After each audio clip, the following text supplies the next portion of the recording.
I get asked a lot by clients about, hey, when we're doing the siding, they'll say, hey, just quick question, what do I need to think about as far as keeping it clean? Because, in St. Louis, with all the humidity we get, especially on northern walls, people with their wood siding and vinyl siding tend to get a lot of the mildew spots and the dark spots and kind of the green, effect on the wall. Hardie does a really good job of not getting that mildew and the green spots, but what Hardie would tell you is very mild detergents, so ammonia-free. I would probably try to stay away from bleach products, and then you really don't need to use high-pressure washers either. So like, for example, in my home, I have Hardie. When I go around and I'm doing yard work, periodically I'll just kind of spray it off with a garden hose. Aside from getting like bird poop on the house, that's about all I ever get.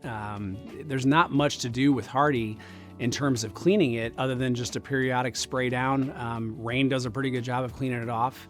But again, if you decide you want to clean on it, mild detergents, even like dish soap works great, but I would stay away from the ammonia products. So don't use Windex on it. Stick with ammonia free. It'll help keep that sheen looking nice and shiny and keep the siding clean for many years. People think about after we do the siding and we maintain all the proper clearances for Hardie. So for example, Hardie requires a 6-inch clearance above grade, so meaning above grass or mulch. I know people tend to build their landscaping up, over time.